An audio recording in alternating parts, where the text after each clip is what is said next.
an alien werewolf survivor, I found in the rubble became my partner. The old firefighter cleared the final beam, his muscles screaming. A golden gaze met his, not human but filled with a raw, powerful emotion that promised unending devotion. He had saved her life, and in that moment she decided his belonged to her. He moved with the practiced economy of a man who understood ruin.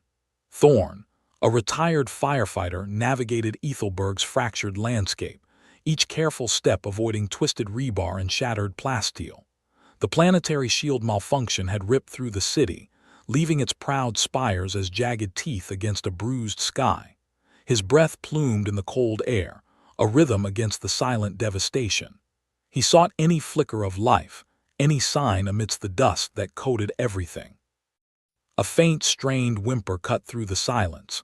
Thorn froze, his head tilting. It was too soft for human, too raw for animal. He followed the sound, his heavy boots crunching over debris until he reached a precarious pile of wreckage. A beam, half-snapped, balanced precariously over a smaller cavity. The whimper came again, closer now, laced with a desperate fear. He dropped to his knees, peering into the gloom. Two golden eyes met his, wide with pain and primal terror.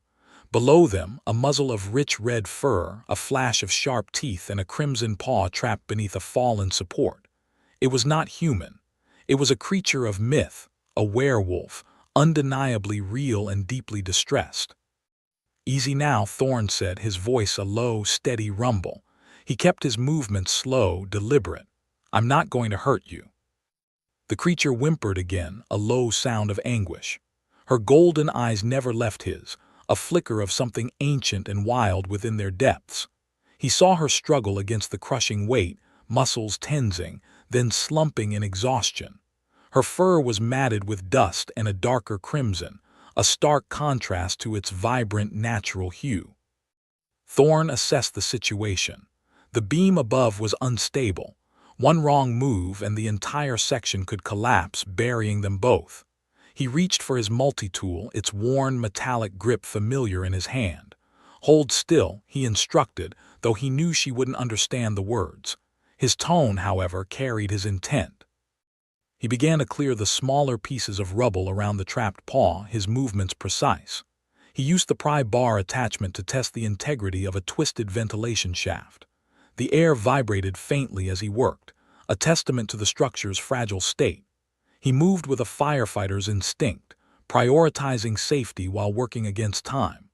The creature watched him, her breathing shallow, her golden gaze locked onto his face, searching for threat or reassurance. "Almost there," he murmured, more to himself than to her. He braced a heavy hydraulic jack against a sturdy piece of floor, slowly applying pressure to lift the support beam just enough. Groaning metal echoed through the ruins. Dust rained down, stinging his eyes. He risked a glance at her. Her eyes were still on him, but the primal fear had lessened, replaced by a strange, intense focus. With a final, straining push, the support shifted. A small gap appeared. Now he grunted. The red-furred woman pulled her paw free with a gasp, a low, guttural sound that was almost a sob. She dragged herself out of the cavity, collapsing just inches from Thorn. Her body trembled, exhausted, but her golden eyes remained fixed on him, burning with an unwavering intensity. Her panic had vanished, replaced by an overwhelming wave of silent gratitude. She nudged his hand with her muzzle, a soft, tentative gesture that spoke volumes. Then she let out a series of low growls, not aggressive but expressive, accompanied by small, urgent gestures with her freed paw. She placed it over her chest, then swept it towards him, a clear, unspoken declaration. "My life for yours." Thorn stared, a knot of surprise tightening in his chest. He had seen many strange things in the aftermath of the shield failure, but nothing like this. Her unique nature was undeniable, unsettling even, yet her distress had been so raw, so universal. He recognized the profound depth of her unspoken pledge, a fierce, primal loyalty. He knew instinctively she meant it. He pushed aside his wariness, accepting her silent vow. This was an alliance born of catastrophe, a bond forged in the dust.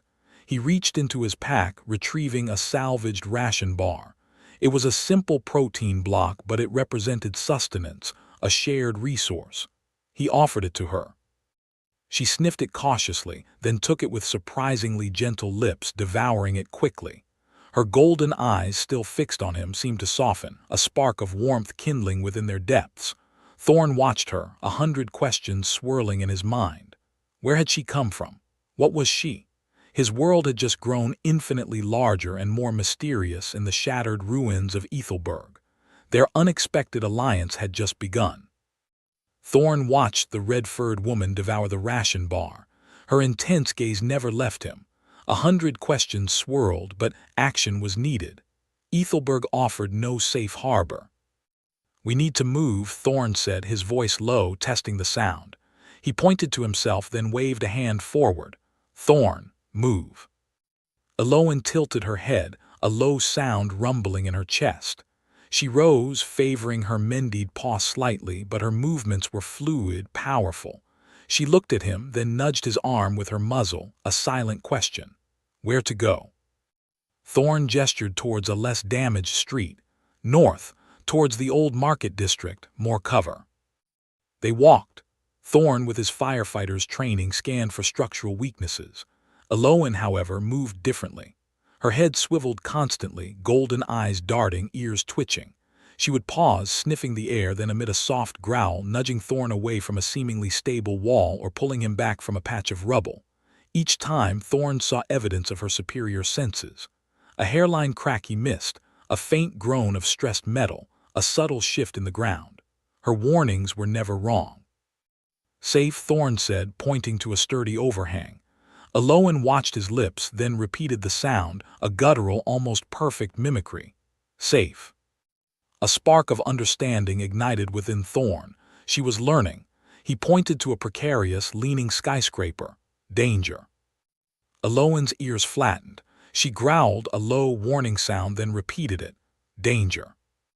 Her intelligence was startling. It wasn't just mimicry. She understood the context. "Food," he said, holding up another ration bar. "Food." She copied him, her golden eyes bright. "Food." They continued this simple lesson as they navigated the ruins. Thorn pointed to the fractured ground. "Danger." Elowen would nod, stepping carefully. He pointed to a secure alleyway. "Safe." She would move into it with a relaxed posture. Their communication, though rudimentary, grew. Thorn felt a profound shift within himself. He had initially accepted her loyalty out of necessity, a strange pact in a shattered world. Now he saw beyond the red fur and golden eyes. He saw a quick, intelligent mind, a loyal companion. The initial wariness transformed into a growing sense of connection. He was no longer alone. He had a partner. One evening, as they rested near a collapsed fountain, Elowen let out a soft whine, looking up at the sky. She extended a clawed finger, tracing an invisible arc. Then she made a series of musical, almost whistling sounds Thorn had not heard before. She repeated them, her gaze fixed on him, as if willing him to understand. "What is it?" Thorn asked, watching her. She repeated the sounds, then pointed to herself, then back to the sky. She made the same sounds again, Lyraxis. Thorn connected the dots. Her home world. Lyraxis, he repeated, trying to match her inflection. It was a beautiful sound, full of a longing he could almost feel. She gave a soft, pleased growl. He understood. His world was not just larger, but infinitely richer with her presence. Their journey was interrupted by movement. Distant figures. 4 of them, human, lean, and desperate, emerged from behind a collapsed building, carrying scavenged tools. Their eyes, hollow and hungry, immediately fixed on Thorn and Elowen. "Look what we have here," one of them rasped, a thin man with a crude bludgeon. "Fresh meat and a pet." Elowen stiffened instantly. A low, menacing growl vibrated through her chest, a sound Thorn felt more than heard. Her hackles rose, and her form seemed to swell, becoming undeniably larger, more powerful. She stepped forward, placing herself directly between Thorn and the scavengers. Her golden eyes, previously warm, now burned with an ancient primal warning. She bared her teeth slightly, a silent promise of swift, overwhelming force. The bludgeon-wielding man hesitated. His companions, too, faltered, their eyes widening at the sight of her. They had expected an easy target. They found a guardian. Thorn remained still, trusting Aloan completely. He saw the shift in the scavengers' posture. Their bravado evaporated, replaced by genuine fear. Aloan wasn't attacking. She was simply being. Her presence was enough. The thin man swallowed hard. He exchanged a nervous glance with his group. The silent standoff stretched, thick with tension. Then he slowly lowered his bludgeon. "Not worth it," he muttered, turning to his companions. "Let's go, find something easier." They retreated, melting back into the shadows of the ruins. Aloan watched them go, her posture slowly relaxing only when they were completely out of sight. She turned back to Thorn, her golden eyes softening, a low, questioning whine escaping her. She nudged his hand with her muzzle, as if asking if he was all right. "I'm fine, Aloan," Thorn said, reaching out to gently stroke her fur. The texture was surprisingly soft beneath his touch. "You kept me safe." She leaned into his hand, a deep purr rumbling in her chest. The warmth of her acceptance filled him. He realized then that his responsibility for her was matched by her fierce dedication to him. They were two survivors from different worlds, forging an unbreakable bond in a broken one. They were a chosen family. The desolate city still held countless dangers, but with Aloan by his side, Thorn knew he wouldn't face them alone. Their journey continued, an alliance deepening with every shared step. Thorn and Aloan pressed north, the skeletal remains of buildings casting long, sharp shadows across their path. The old market district was a maze of collapsed stalls and twisted metal, but beyond it, Thorn remembered a large community school, built with reinforced concrete. It might offer better shelter, more stability. Aloan's nose twitched constantly, her ears swiveling, picking up distant sounds Thorn couldn't perceive. She would pause, nudging his hand, her golden eyes fixed on a specific direction, guiding him around precarious debris or warning him of unseen hazards. The air grew colder as they navigated the ruins. Aloan shivered, pressing closer to Thorn. He felt the warmth radiating from her thick fur, a surprising comfort in the desolate landscape. He pointed towards a distant, less damaged structure. "School," he said, enunciating the word slowly. "Safe, maybe." She rumbled softly, understanding. As they approached the school, a flicker of movement caught Thorn's eye. A figure stood silhouetted in a broken window, then ducked back inside. Aloan let out a low growl, a rumble of caution in her chest. Thorn placed a reassuring hand on her flank. "People," he murmured. "Careful." They entered the school through a gaping hole in its side, stepping into a cavernous gymnasium. The light filtering through the broken ceiling illuminated a makeshift camp. 4 figures huddled around a small, contained fire. Their heads snapped up as Thorn and Aloan entered. A man with sharp eyes and a trimmed beard rose from the group. He moved with an economical precision that spoke of training. "Hold there," he commanded, his voice firm. "Who are you?" "Thorn," he replied, keeping his voice calm. "Survivor. And this is Aloan," he gestured to his companion. The man's gaze lingered on Aloan, his expression unreadable but intensely scrutinizing. The other survivors shifted nervously, their eyes wide with apprehension.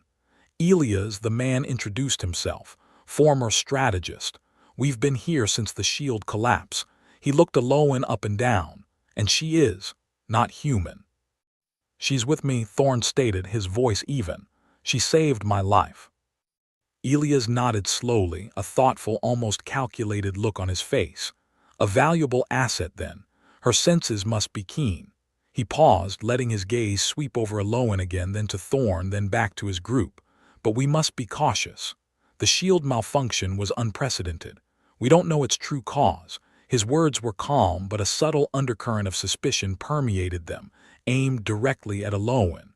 The other survivors exchanged uneasy glances. Aloan bristled slightly, sensing the shift in Elias' tone, the unspoken accusation. A low growl vibrated in her throat. Thorn gently placed a hand on her neck, a silent signal for her to stay calm. "We just need shelter," Thorn said, cutting to the point. "We won't cause trouble." Elias held up a hand. "Of course, we share what we have." His eyes, however, never truly left Aloan. "But for the safety of my people, I need to understand what she is, where she came from." He took a step closer, his hand reaching into his pocket. "Viridian has no creatures like her." Aloan tensed. Her golden eyes narrowed, a silent warning. She remembered the scavengers, the primal urge to protect Thorn. But Elias didn't carry a bludgeon. He held a small, metallic device, no bigger than his palm, with a single, glowing red indicator light. "You mentioned Lyraxis," Elias said, his voice dropping slightly, "when you were teaching her words outside the market. I overheard." His gaze was fixed on Aloan. "An off-world designation. Interesting." He pressed a button on the device. A high-pitched, almost imperceptible whine filled the air. Thorn heard it, a faint, irritating sound. But Aloan gasped, a guttural sound of pain. She recoiled, pressing her hands to her ears, a visible wave of agony washing over her. Her entire body spasmed, her fur standing on end. The sound was clearly excruciating for her. "What is that?" Thorn demanded, stepping in front of Aloan, his protective instincts flaring. Elias smiled, a chilling, humorless expression. He released the button and the whine ceased. Aloan sagged, breathing heavily, her eyes wide with a mixture of pain and fear. "A sonic deterrent," Elias explained, his voice calm, almost clinical. "A frequency that specifically targets alien auditory systems. Found it in a classified research facility outside Ethelberg. Never thought I'd need it." He held the device up. "It keeps us safe, Thorn, from unknowns." The other survivors, witnessing Aloan's distress, recoiled slightly, their fear of her now mixed with a strange, unsettling awe of Elias' control. Aloan whimpered, pressing herself against Thorn's back, her entire frame trembling. She felt exposed, vulnerable, an outsider in a way she hadn't experienced even in the immediate aftermath of the shield collapse. Thorn's steady presence was her only anchor. "Turn that off," Thorn commanded, his voice laced with uncharacteristic fury. "You're hurting her." "I'm asserting control," Elias corrected, "for the safety of everyone. She is an unknown variable, a potential threat. We need to understand her, study her even if necessary, for the good of the group." He gestured vaguely to the other survivors. "The planetary shield didn't just malfunction. There are theories, whispers of an external influence, an off-world connection." His eyes locked onto Aloan, perhaps from Lyraxis. Thorn felt a cold dread settle in his stomach. Elias was not just suspicious, he was dangerous. He was preying on the fear of the other survivors, turning them against Aloan, twisting her origins into something sinister. "She's no threat," Thorn countered, his voice steady despite the surge of adrenaline. "She's a survivor just like us, and she's my family. You will not harm her." He stood his ground, a rock against Elias' subtle, calculated aggression. Elias' suggestion of studying Aloan sent a shiver down Thorn's spine. He knew what that often meant.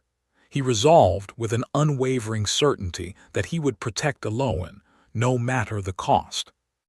The gym's silence tightened. Elias' eyes, cold and assessing, met Thorn's determined stare.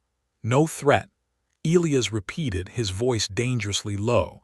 "Your sentimentality will be the death of us all, Thorn. She is an unknown, a variable we cannot afford."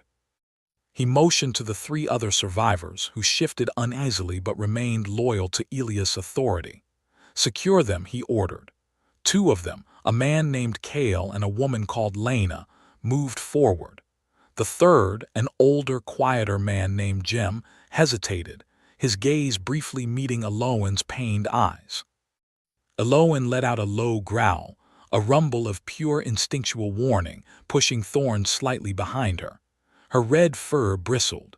The pain from the device still lingered, but her protective instinct for Thorn was stronger. "Stand down, Aloan," Thorn muttered, placing a hand on her shoulder. He knew a direct fight against 4 humans, especially with Aloan weakened, was unwinnable. He needed a different approach. Kale, a burly man, lunged first, aiming for Thorn. Thorn sidestepped, using Kale's momentum to send him stumbling. Lena moved to flank Alolan.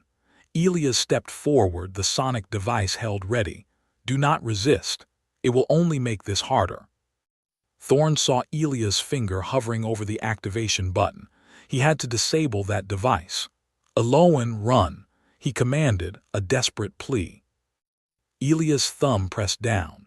A high-pitched whine ripped through the air, sharper and more intense than before. Alolan cried out, a sound of pure agony, collapsing to her knees, clutching her head. Her body convulsed, muscles spasming uncontrollably. Golden eyes squeezed shut in torment. Thorn roared, a primal sound of rage. He charged Elias, ignoring Kale, who was now recovering.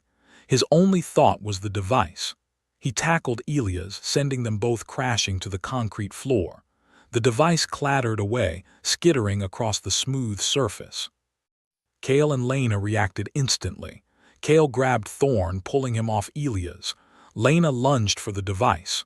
Jem, still hesitant, did nothing. Thorn struggled against Kale's grip. He kicked out, catching Kale in the knee, forcing him to release his hold. Thorn scrambled for the device, but Lena was faster. She scooped it up, her eyes wide with fear and determination. The device, Lena. Elias gasped, pushing himself up, rubbing his head.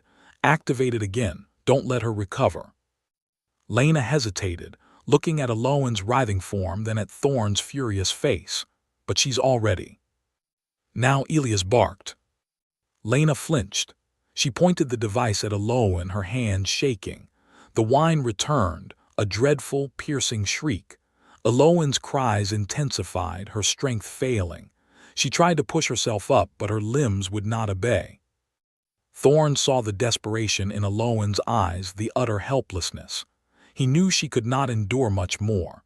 He had to create a distraction, something definitive. He looked at the device, then at Elias. With a surge of adrenaline, Thorn lunged at Lena.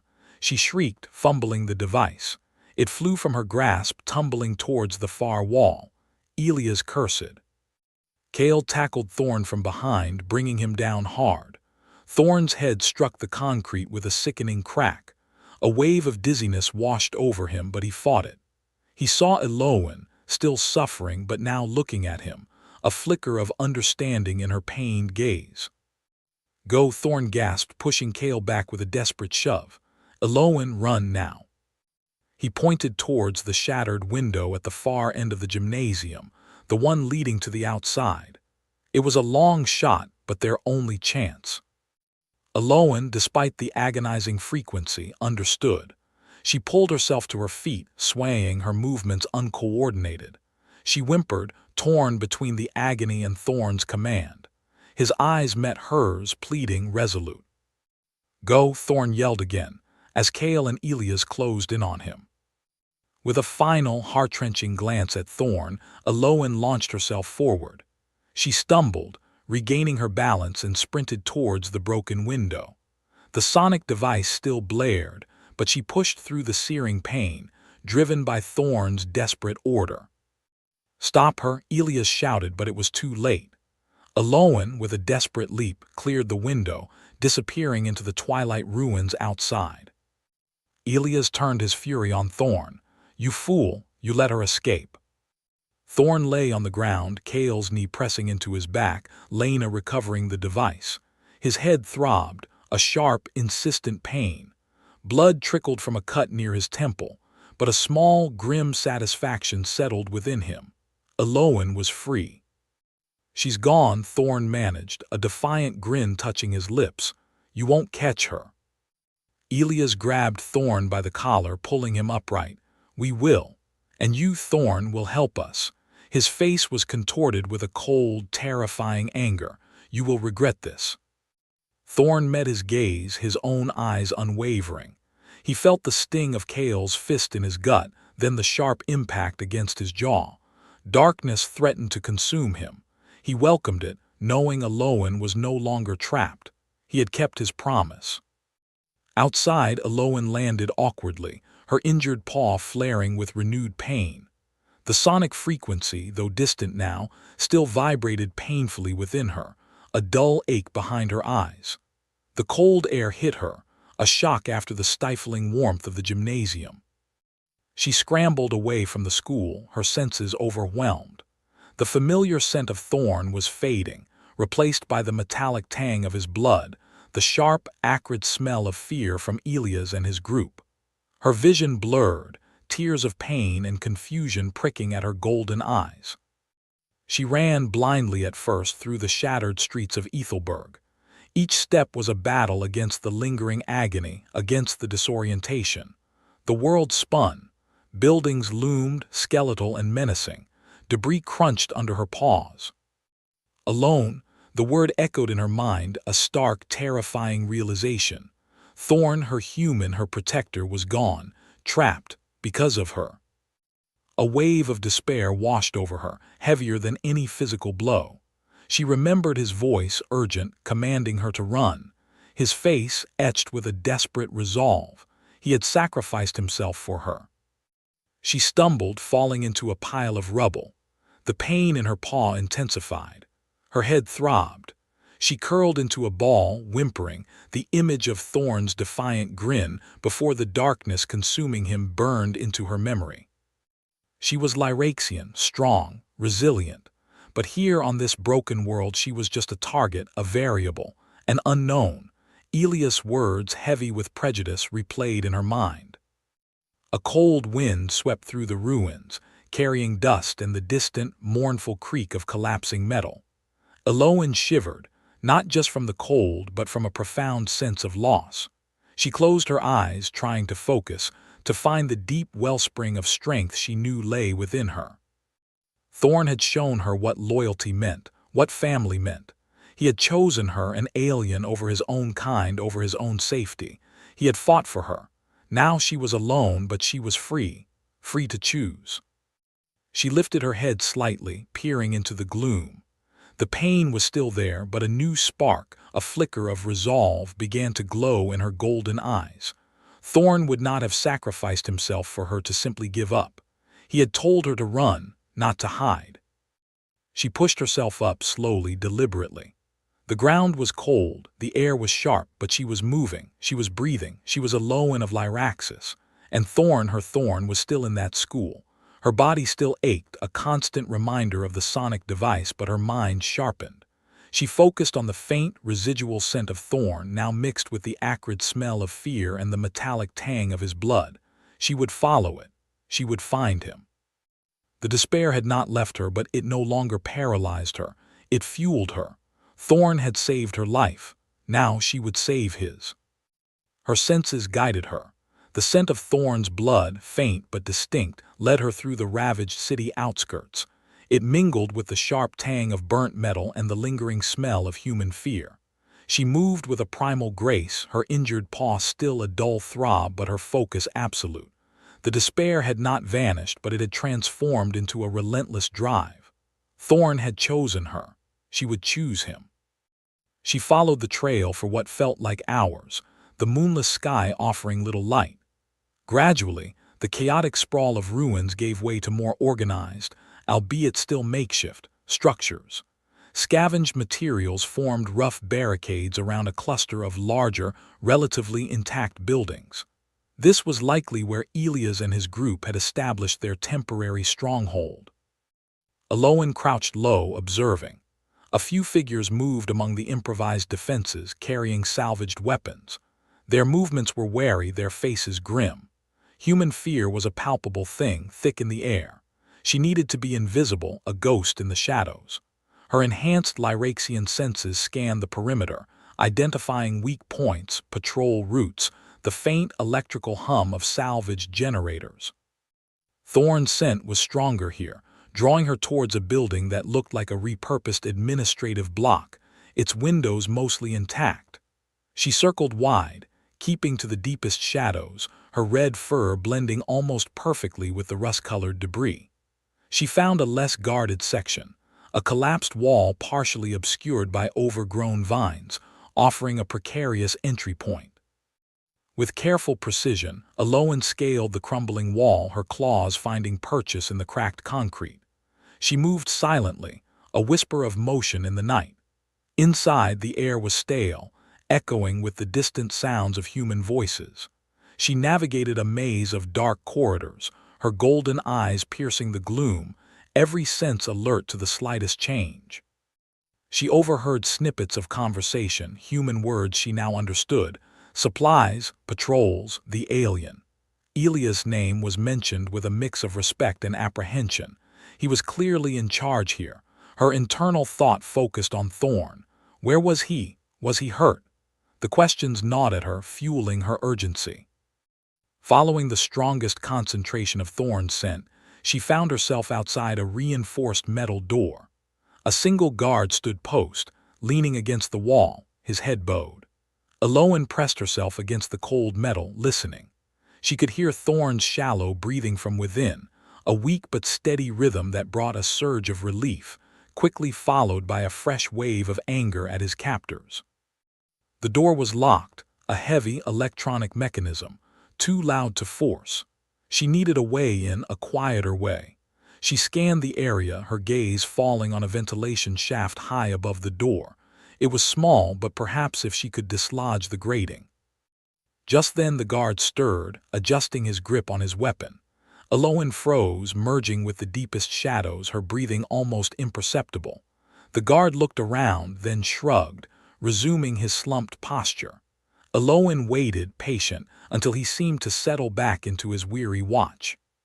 She needed to get past him without alerting anyone. Direct confrontation was not her goal. Not yet. She needed Thorn. She needed to understand what Elias wanted. Her eyes darted to a small, discarded toolbox near the guard's feet. A set of basic implements, possibly useful. She moved, a silent blur, snatching a thin, metallic rod from the box before retreating into the shadows again. The guard remained oblivious. Aloan returned to the ventilation shaft. It was a risky move, but Thorn was inside. She carefully inserted the rod into the grating, leveraging it with all her strength. The metal groaned softly, the screws protesting. She exerted more pressure, wincing as the effort sent a jolt of pain through her still-healing paw, but she pushed through it. Thorn had endured worse for her. With a final, strained creak, the grating popped free, falling silently onto a soft pile of dust below. Aloan quickly secured the rod and pulled herself up, her strong Lyraxian muscles propelling her into the narrow shaft. It was dark, dusty, and smelled of stale air and human desperation. She crawled forward, the confined space pressing in on her, but the thought of Thorn spurred her on. The shaft led downward, eventually opening into a small, dimly lit room. She could hear hushed voices through the vent, Thorn's among them. "You're making a mistake," Elia's, Thorn's voice, hoarse but defiant, carried clearly. "Aloan is not your enemy." A cold, analytical voice, Elia's, responded. "Perhaps not Thorn, but she is an unknown. And in this broken world, unknowns are liabilities, especially one with her capabilities." Aloan clenched her teeth, fury coiling in her gut. She could not see them, but the sound of Thorn's pain in his voice was clear. She needed to act. She needed to be smart. She saw a small, unsecured panel on the side of the shaft, directly above where the voices seemed to originate. She carefully nudged it open, peering down. Thorn sat slumped on a cot, his face bruised, a bandage wrapped around his head. Elias stood over him, holding a small, metallic device in his hand. Not the sonic one, but something else, something with blinking lights. Two other men stood guard, their expressions grim. "We merely wish to understand," Elias continued, his voice devoid of emotion. "To learn how your alien companion arrived here, how she survived the shield collapse. You protect her, Thorn, but you endanger us all." "She saved my life," Thorn countered, looking Elias directly in the eye despite his obvious pain, "more than once. She helped me. She is family." Elias merely shook his head. "Sentimentality in a time of crisis is a weakness, Thorn. I will find out what I need to know, with or without your cooperation." He gestured to one of his men. "Secure him. We have other ways to encourage information." Aloan's heart pounded. She needed to do something. Now, but a direct assault against 3 armed men in a confined space with Thorn as a hostage was reckless. She had to think. She had to be precise. Her golden eyes scanned the room, searching for an advantage. The device Elias held, what was it? It wasn't causing Thorn pain. Was it a communication device? A scanner? As the guards moved towards Thorn, Aloan knew her window of opportunity was closing. She could not allow them to harm him further. She had to create a distraction, a way to get to him, or at least to that device. She felt a surge of ancient Lyraxian power stirring within her, demanding release. But she had to control it. For Thorn. She watched as Elias turned, placing the blinking device on a nearby table, his attention now fixed on Thorn. This was her chance. She needed that device. It felt important. It might be the key. She would not let him be harmed further. She would find a way. The moment Elias turned, Aloan acted. With a silent grace that belied her powerful form, she dropped from the ventilation shaft, landing lightly on the table where Elias had just placed the blinking device. The impact was soft, barely a thud, but it was enough. The device clattered, skittering across the surface. Elias spun, his eyes widening in disbelief. The 2 guards reacted slower, their rifles clattering as they raised them. Aloan, however, was already in motion. She snatched the small metallic object, tucking it securely into a pouch on her side. "What in the void?" Elias exclaimed, his voice losing its controlled calm. One guard barked, "Get her," and lunged. Aloan met him with practiced efficiency. She didn't fight with raw aggression but with precise, defensive blocks. A swift movement of her arm deflected his rifle, sending it spinning across the room. A second, controlled shove sent him stumbling backward, crashing into the other guard. They tangled, momentarily incapacitated. Thorn watched, his heart surging with a mix of fear and profound admiration. Her movements were a blur of red fur and focused intent. She wasn't just surviving, she was orchestrating. "Aloan," Thorn called, trying to stand, his bruised body protesting. "Run." She glanced at him, a flicker of warmth in her golden eyes, then turned back to Elias. Elias, recovering from his surprise, had pulled a stun pistol from his belt. He aimed it, his hand trembling slightly. "You're a wild animal," Elias snarled, "a dangerous variable. You will be contained." Aloan did not speak, but her posture communicated defiance. She stood between Elias and Thorn, a living shield. Her gaze was fixed on the stun pistol, assessing the threat. "She is not a variable," Thorn interjected, finding his voice despite the pain. "She is my partner. She saved me from the ruins, Elias. She is loyal." "Loyalty to an alien is treason to humanity," Elias shouted, his finger tightening on the trigger. Aloan let out a low, rumbling sound, a warning that vibrated through the room. It wasn't a growl of anger, but a deep, resonant challenge. She took a step forward, then another, her presence filling the confined space. Elias faltered, his resolve wavering under her intense, unwavering stare. The power radiating from her was palpable, not of brute force, but of an ancient, intelligent will. The 2 guards, having untangled themselves, now hesitated. They had seen Aloan's speed, her controlled strength. They looked to Elias, then at each other, doubt clouding their faces. "The device," Elias stammered, his eyes darting to Aloan's side. "Give it back." Aloan shook her head, a clear, decisive movement. Her hand went to the pouch, confirming its presence. "What is that thing, Elias?" Thorn asked, pushing himself up to a sitting position.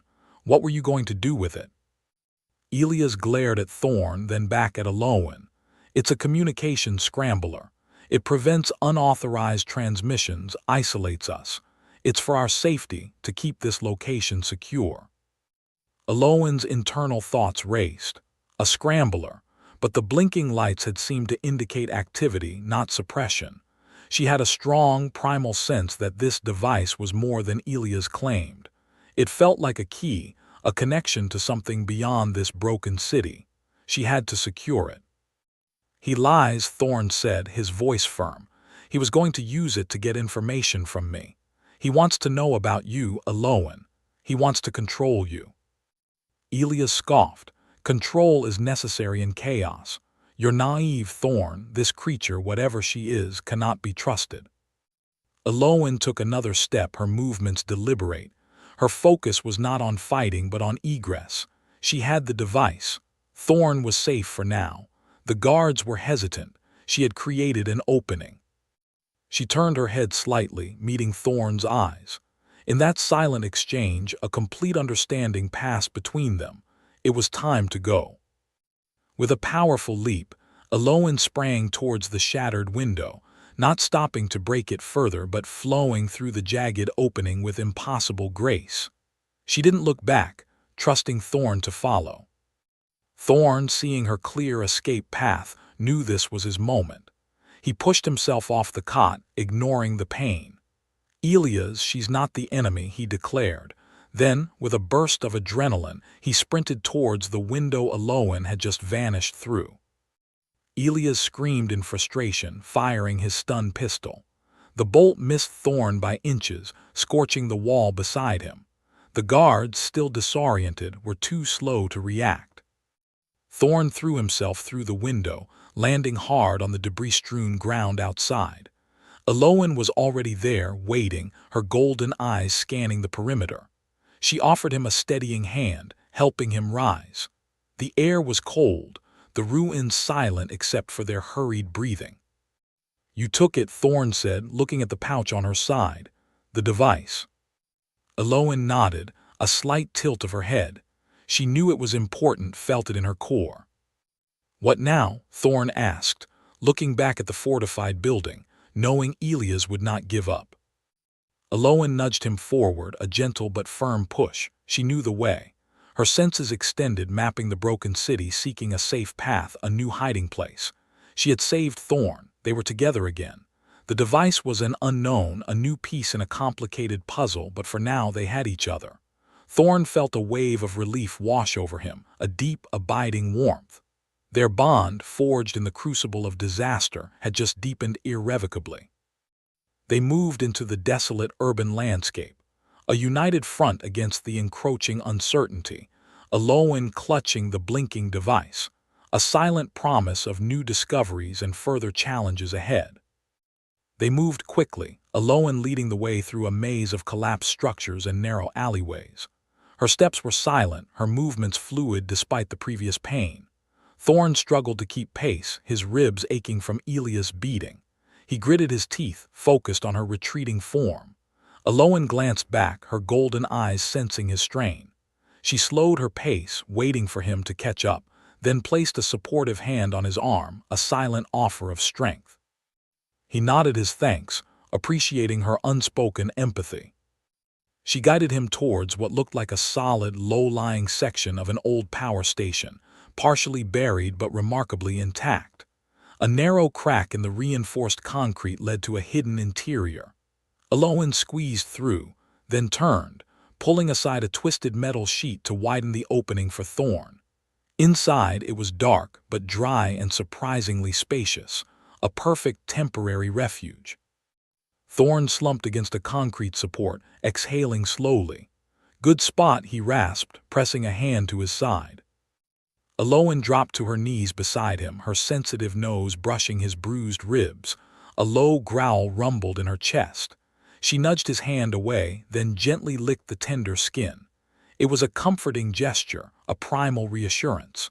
Thorn winced but allowed it, feeling the warmth of her tongue. "I'm all right," he managed, though the lie was evident. He looked at the device Aloan held. It pulsed with a soft, persistent light. "Let's see that thing." She offered it to him. It was a sleek, metallic rectangle, surprisingly heavy for its size. The blinking light seemed to emanate from a small, clear panel. There were no visible buttons or switches.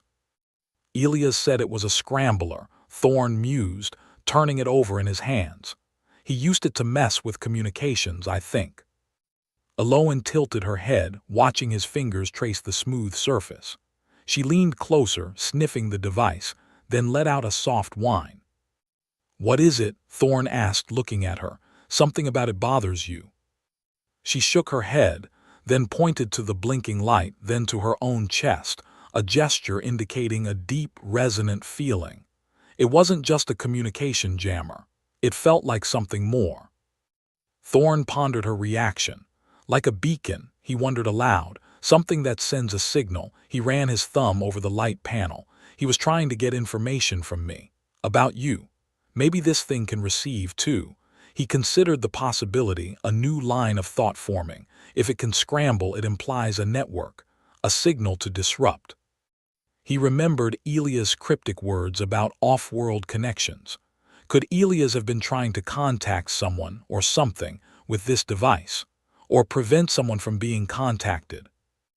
A distant sound, faint but distinct, reached Aloan's ears. Her head snapped up, golden eyes narrowing. She moved to the crack in the wall, peering out into the twilight. A low, urgent growl escaped her. "What is it?" Thorn pushed himself up, wincing. "Elias," she growled, the name a harsh sound, searching. Thorn felt a jolt of adrenaline. He knew Elias would not abandon his pursuit. He was meticulous, driven. "He'll have patrols out. We need to stay hidden." He turned his attention back to the device. If it could be a beacon or a receiver, it might be their only link to understanding the larger mystery of the shield malfunction. He pressed his palm against the smooth metal, feeling a faint warmth.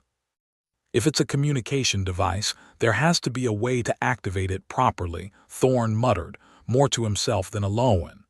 Elias wasn't just holding it. He was doing something with it. He recalled Elias placing it on the table right before Aloan snatched it. He remembered a subtle shift in Elias' posture, a focused intent. Aloan returned to his side, her gaze fixed on the device. She nudged his hand with her nose, then gently placed her paw on his, covering the device. A strange energy pulsed through her touch, a connection to the object itself. Thorn felt a faint vibration, not just from the device but through Aloan's paw. Her fur bristled slightly.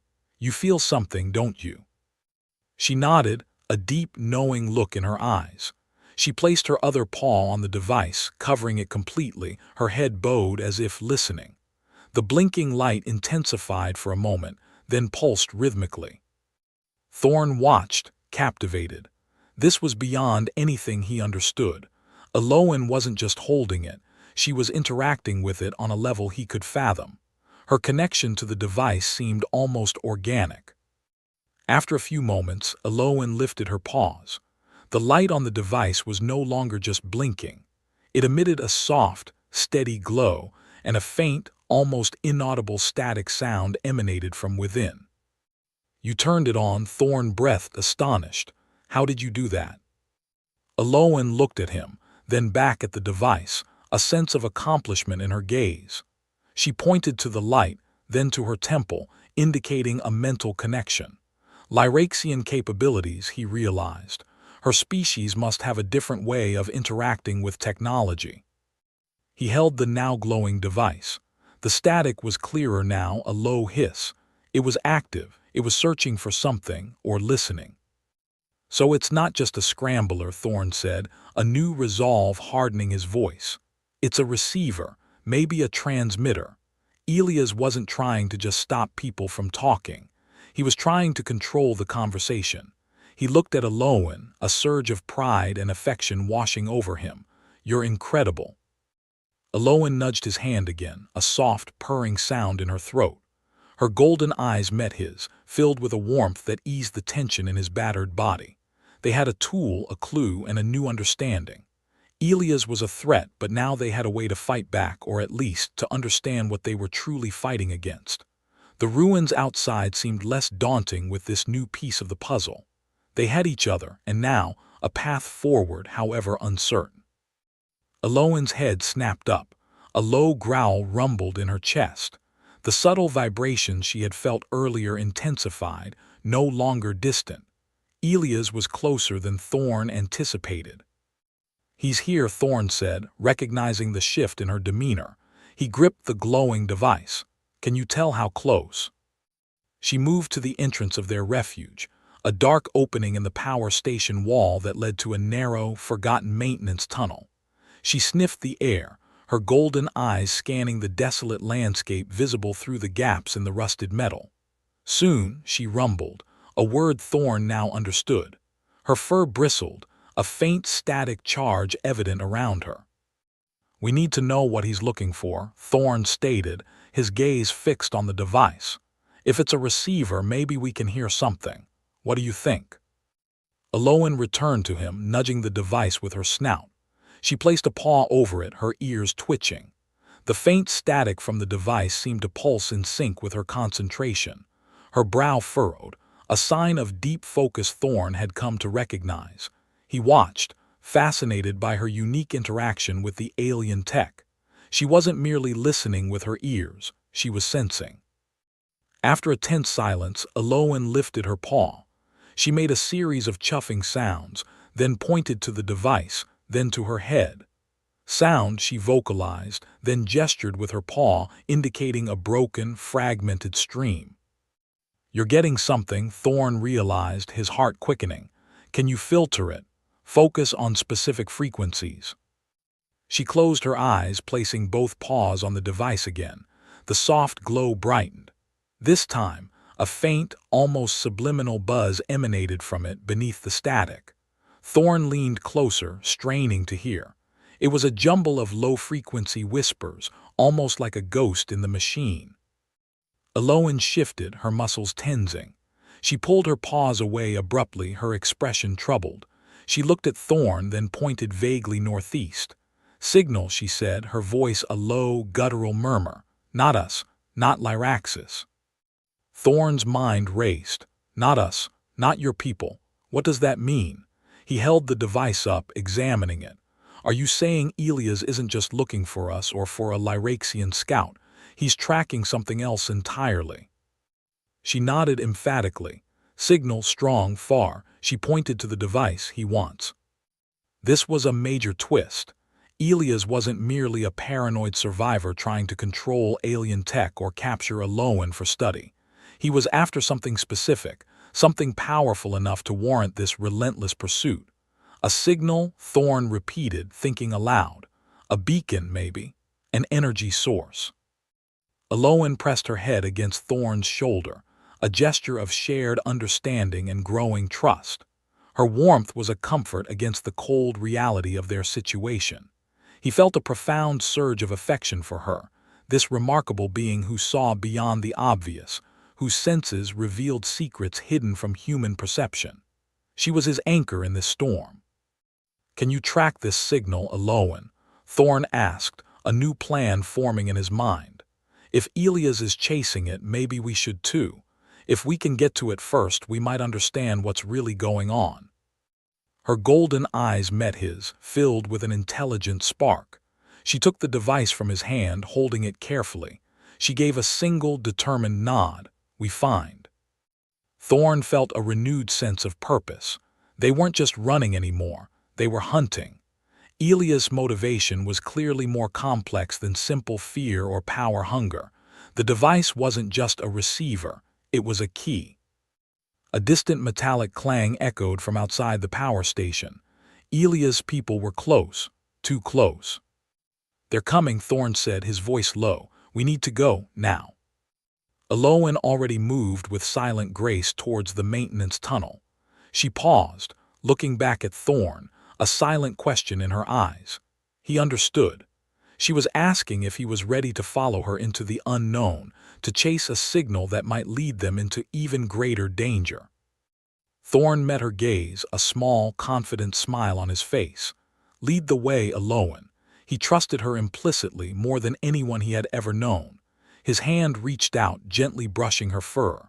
The connection between them was a tangible force, stronger than any fear. They would face whatever lay ahead together. The device glowed steadily in her paw, a guiding light in the encroaching darkness.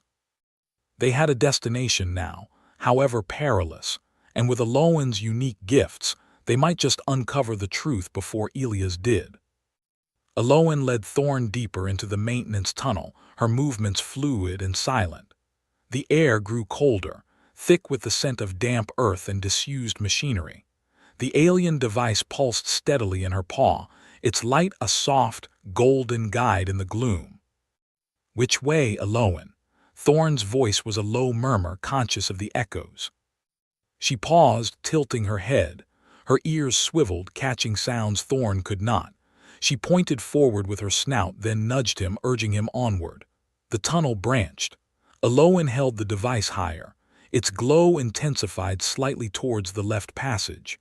She gave a firm, confident nod.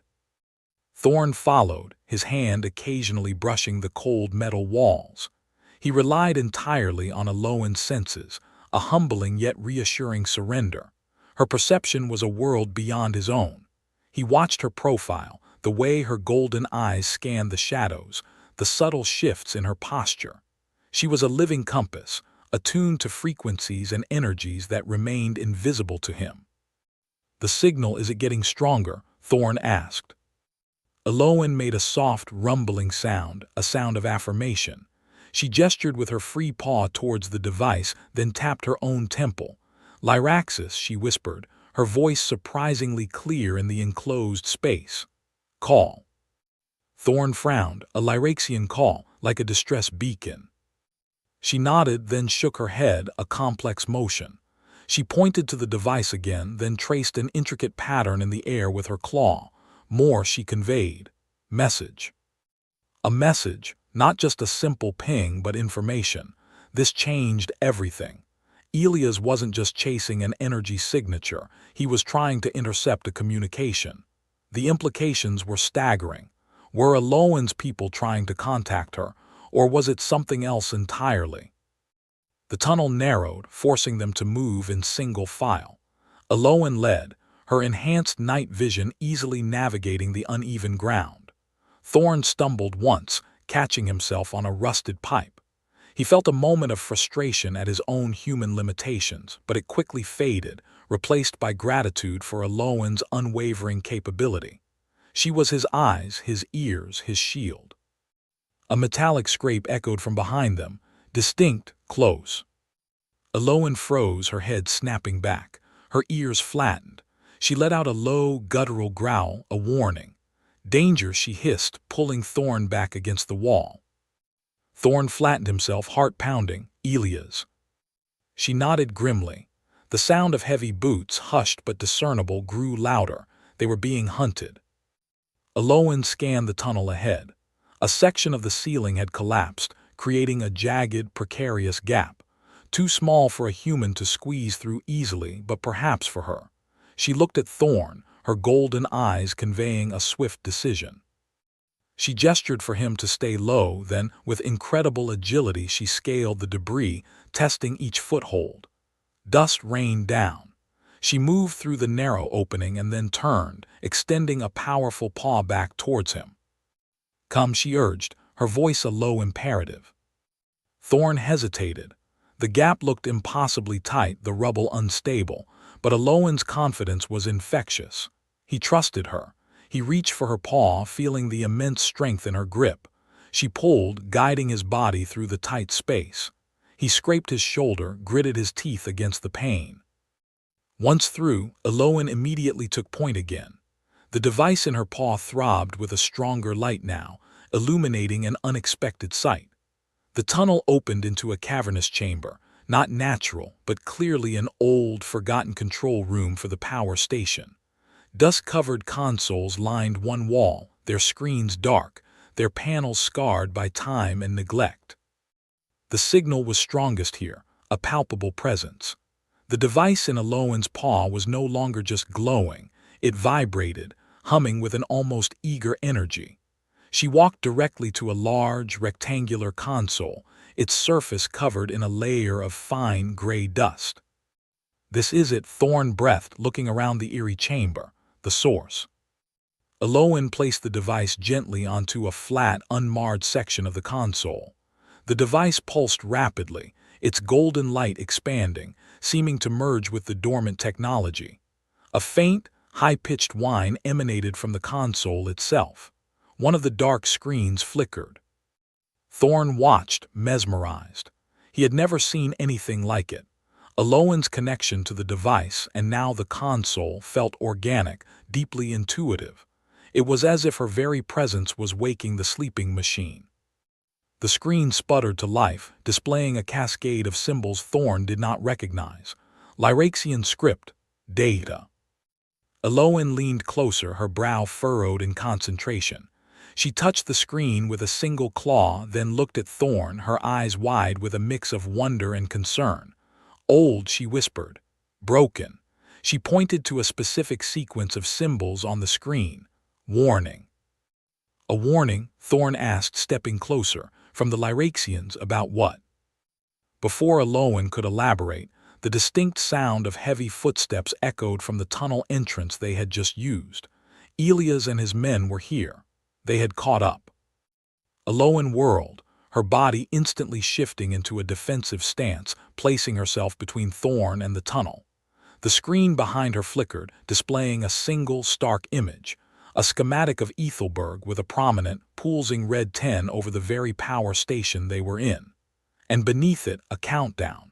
Not to 0, but to a number that indicated immense structural instability. They found us, Thorn said, his voice grim. But what is that? What does it mean? Aloan's golden eyes met his, filled with a new, urgent understanding. Not just message, she conveyed, her voice low and strained. Destabilize, collapse. The device on the console pulsed frantically, its light now a brilliant, alarming crimson. The warning on the screen was undeniable. This wasn't just a communication. It was an alarm, a desperate last-ditch effort to warn of an impending catastrophe directly beneath their feet. They had found the signal, but it was far more dangerous than they had imagined. Thorn looked at Aloan, his trust absolute, his resolve hardened. They were not just running or hunting a signal. They were now in a race against time. Elia's voice, amplified by the confined space, barked orders from the tunnel entrance. Fan out. They're in here. Don't let them reach any console. No time, Thorn muttered, his gaze snapping from Aloan to the red 10 on the screen, then to the tunnel opening. The structural integrity countdown was visible now, a stark percentage shrinking rapidly. He understood. This wasn't just a threat. It was a death sentence for anyone inside. Aloan didn't hesitate. She snatched the pulsing alien device from the console. Run, she commanded, her voice raw with urgency. She pointed with a swift claw towards a heavy maintenance hatch on the far side of the room, directly opposite Elia's entry. It was an old, rusted thing, likely leading to another service passage. Thorn was already moving. He slammed his shoulder into the hatch, grunting with effort. The ancient metal groaned, refusing to budge. Stuck, he yelled over the increasing rumble from the collapsing structure. The floor vibrated beneath their feet. Dust began to rain from the ceiling. Aloan pressed the device against the hatch. A soft, high-pitched whirring emanated from it, and a faint blue energy pulsed over the metal. The hatch shuddered, then slowly began to grind open, revealing a dark, narrow shaft. Quick, she urged, pulling Thorn through the opening. Just as Thorn squeezed past, a section of the control room ceiling tore free, crashing down where he had just stood. A wave of concussive force slammed into them, throwing them forward into the dust-choked passage.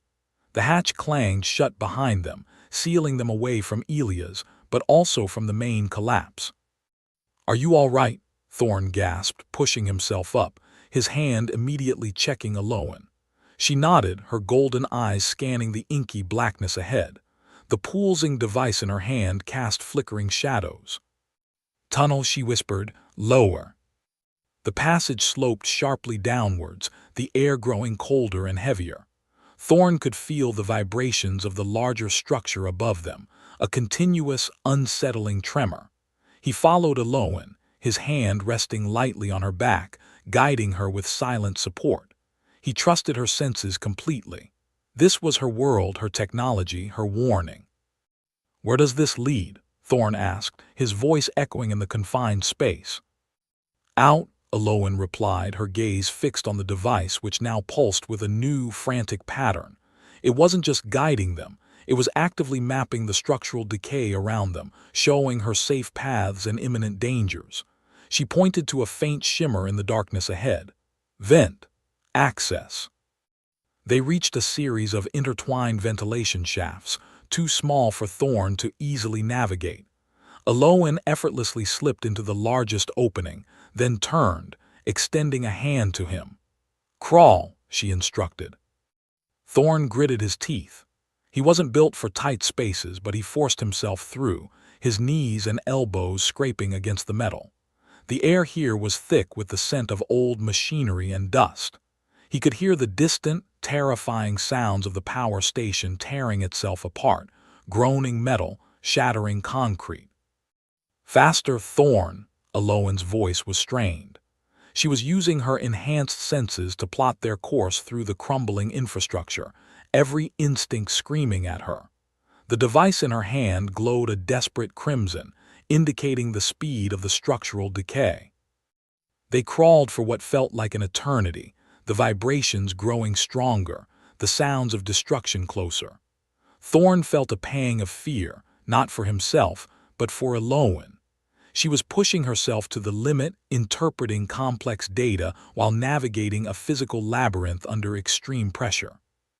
Suddenly, the shaft ended abruptly, opening into a small, dark chamber. Aloan dropped lightly to the floor, Thorn following clumsily behind. The chamber had a single, heavy steel door, clearly an emergency exit. "This is it," Thorn said, already reaching for the door's massive locking mechanism. He wrestled with the rusted handle, throwing his weight against it.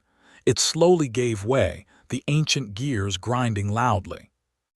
As the door opened a crack, a deafening roar erupted from behind them. The ground shook violently, throwing them both off balance.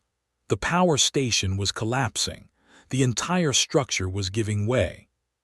Thorn threw the door open, revealing a glimpse of the outside world, a desolate gray dawn breaking over the ruined city. He pulled Aloan through, shielding her body with his own as debris began to rain down around them. They stumbled out onto a cracked concrete apron, just as the entire control room section of the power station imploded, sending a massive cloud of dust and pulverized concrete into the air. They ran, not looking back, driven by primal instinct. They sprinted across the open space, the air thick with dust and the acrid smell of burnt wiring.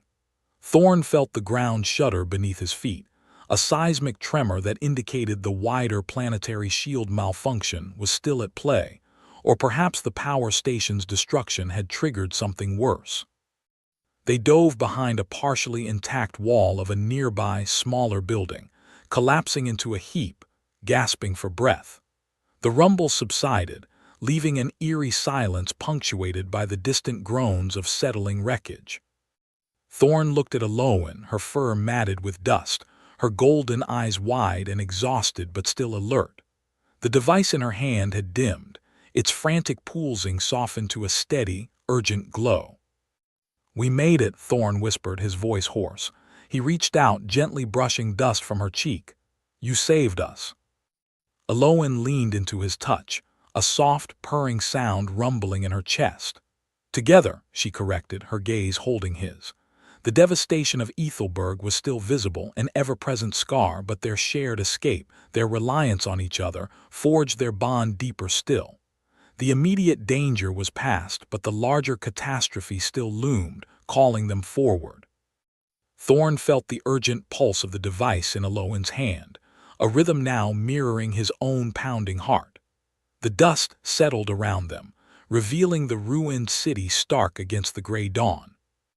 "Destabilize, collapse," Thorn repeated, his voice barely a whisper. "Aloan, what exactly does that mean? The power station just imploded, but the message was bigger, wasn't it?" Aloan nodded, her golden eyes fixed on the softly glowing alien device. "The Lyraxian message, it is a warning for Ethelberg itself."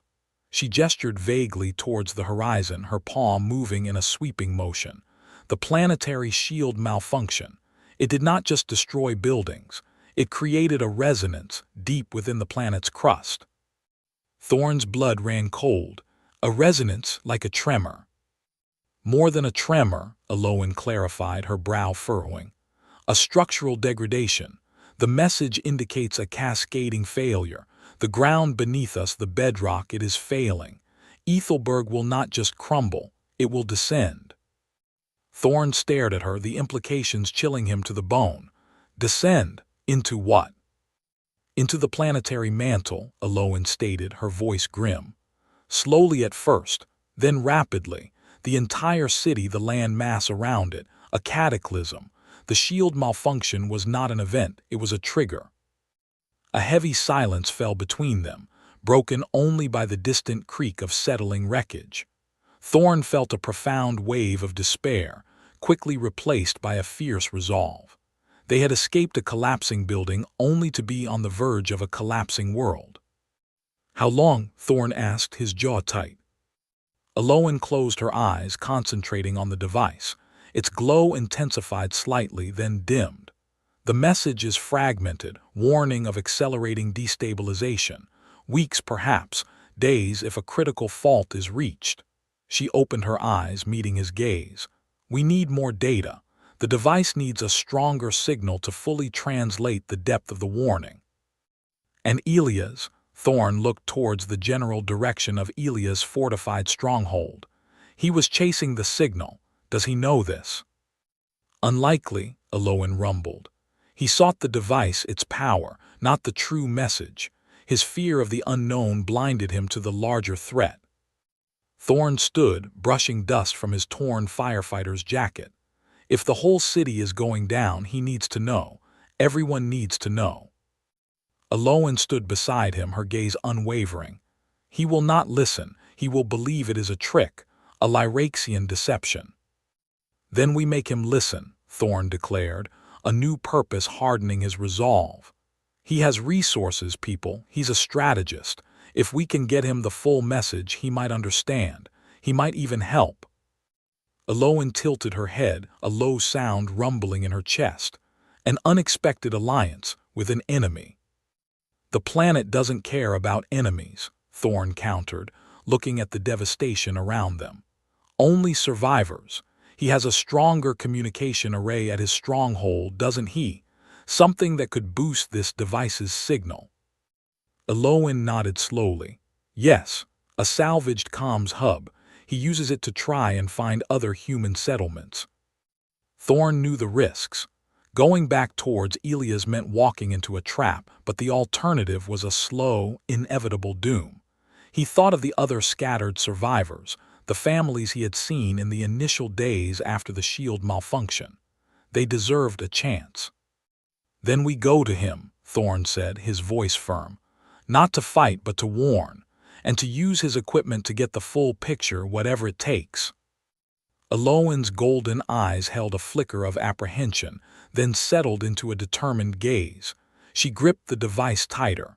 It will be dangerous. He will not welcome us. I know, Thorn replied, his hand resting briefly on her shoulder. But we face a greater danger now. Elia's is a small threat compared to an entire planet breaking apart. They moved out from behind the partial wall, heading northeast, towards the cluster of buildings that formed Elia's stronghold. The device in Aloan's hand pulsed with a gentle urgency, a beacon of critical information they desperately needed to unlock. Thorn felt a strange mix of fear and exhilaration. Their journey had shifted again, from escape to a desperate, audacious mission to save a world that was already dying. He looked at Aloan, her powerful, loyal presence a steady anchor in the chaos. Together, they would face whatever came next. The cluster of salvaged buildings loomed, stark against the graying sky. Aloan moved with silent purpose, Thorn close behind, navigating the treacherous debris field surrounding Elia's stronghold. She gripped the alien device, its pulse a quiet thrum against her palm. Guards patrol the perimeter, Aloan whispered, her voice a low growl pointing towards a faint flicker of movement near a reinforced gate. 2 shifts, heavy weapons. Thorn nodded. We're not fighting them, we're convincing them. He scanned the makeshift walls. Where? That comms hub. Aloan led him around a collapsed structure, revealing a taller, intact building topped with a dish array. Third floor, heavily fortified. They waited for a patrol to pass. Then Aloan darted forward, scaling a broken wall with impossible grace. Thorn followed, finding purchase in crumbling masonry, his firefighter training serving him well. They reached a shadowed ledge overlooking an inner courtyard. Access point. Aloan indicated a ventilation shaft large enough for Thorn to squeeze through. Leads to the comms room directly. One guard inside. Thorn looked at her. You take him out, non-lethal. I'll be right behind you. She gave a brief nod, her golden eyes glinting with understanding. As Thorn began to pry open the grating, Aloan slipped away, a ghost in the shadows. A muffled thud echoed from within the building a moment later. Thorn pulled himself into the shaft, crawling through the dusty darkness. He dropped silently into the comms room, finding the guard unconscious and secured. Aloan stood ready beside the complex comms console. The room contained several screens, blinking lights, and a massive, salvaged communication dish visible through a reinforced window. Elias sat at a desk in a far corner, hunched over a holopad, startled by their sudden appearance. His eyes widened, fixing on Aloan, then Thorn. You, Elias snarled, scrambling for a sidearm holstered beneath his desk. Stop, Elias, Thorn commanded, stepping forward. We aren't here to fight you. We're here to save your life and everyone else. Elias hesitated, his hand hovering over the weapon. Save me. From what, your alien pet?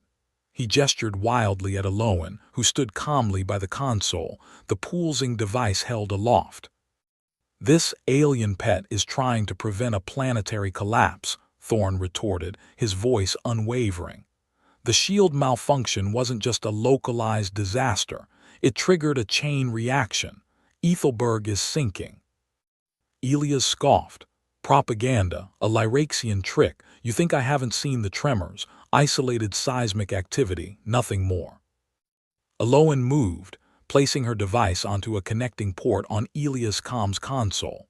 With a soft click, the console's primary screen flickered, then displayed a complex Lyraxian schematic. The red 10 over Ethelberg pulsed, now accompanied by a rapidly decreasing countdown. The screen then shifted to a series of geological scans, showing massive fissures spreading deep into the planet's mantle. This is the full message, Aloan stated, her voice surprisingly clear. From my people, a warning. Your planetary core is destabilizing. The landmass of Ethelberg will be fully submerged within 3 planetary cycles. Elias stared, his face paling, fear replacing defiance. The geological data was irrefutable. His own advanced sensors had hinted at anomalies, but he had dismissed the worst implications. My God, he whispered, it's real. He looked at Aloan, then Thorn. Why would your people warn us? Because they are not invaders, Thorn said, his gaze firm. They are scientists, explorers. Aloan was a scout. The shield malfunction sent a distress signal, a garbled one, across systems. They detected it. Elias slumped back in his chair, the fight draining from him. A distress signal. I thought it was an invasion beacon, a prelude to conquest. He looked at Aloan, genuine regret in his eyes. I feared the unknown. I saw a threat where there was none. Fear can blind you, Aloan replied, her voice soft but steady. My people monitor this sector. We identified a rapid core destabilization after the shield event. We sent a scout me to investigate. I was trapped. The message you see is a desperate attempt to warn you all. Thorn stepped closer to the console. Elias, you have a powerful comms array. We need to boost this signal, translate it into Veridian and broadcast it to every survivor, to the entire planet if possible. There might still be time for evacuation, for stabilization efforts. Elias looked at the countdown, then at the geological maps. His strategist's mind, once focused on defense, now shifted to survival. It's audacious, risky, But if it's true, he stood, moving to the console, his fingers flying across the controls, overriding security protocols. I can patch it into the planetary broadcast grid, but it will take power, a lot of power. We'll be exposed. We're exposed already, Elias, Thorn countered. The planet is collapsing. What have we got to lose? Eloan placed her hand on the device, channeling her Lyraxian energy. The console hummed, lights flashing as the signal amplified, pulsing outward. On the main screen, the complex Lyraxian script rapidly translated into Viridian, a stark, urgent warning appearing for all to see. A new signal registered on the console, faint at first, then rapidly strengthening. It wasn't from Ethelberg. Incoming, Elias breathed, his eyes wide. Multiple signatures, not human. Eloan smiled, a rare, gentle expression. My people, they heard the full signal. On the main screen, 3 sleek silver ships appeared, descending through the atmosphere. They were not warships, but elegant transports, bearing the distinctive Lyraxian insignia. They settled gently on the outskirts of the city, their landing lights illuminating the desolate landscape. Within minutes, a new voice crackled through the comms. Viridian Prime, this is Lyraxian search and rescue vessel, Star Weaver. We are here to offer aid and assistance for your planetary crisis. We detect one of our own. Eloan, is that you? Eloan stepped forward, speaking into the comms. It is, Commander. I am here with Thorn, a human ally. We have vital data regarding the planetary core destabilization. The voice on the comms responded, full of relief. Excellent, Eloan. Our geological scans confirm the dire situation. We have stabilization technology and rapid evacuation protocols. We are here to help. Elias stared at the screen, then at Eloan, then at Thorn. They actually came to help. He looked humbled, his former prejudices shattered by the overwhelming truth. Days turned into weeks. Lyraxian engineers, working alongside human survivors, began to deploy advanced energy conduits, creating a network to stabilize the planet's core. Massive transport ships ferried survivors to safer, temporary shelters on other continents, and eventually to Lyraxian vessels for transit to newly discovered habitable worlds. The cooperation was unprecedented, an alliance forged in the crucible of shared disaster. Thorn and Eloan remained in Ethelberg, coordinating efforts, their partnership now a symbol of the burgeoning interspecies cooperation. Elias, stripped of his authority but not his strategic mind, became an invaluable asset, directing human resources and communicating with the Lyraxians.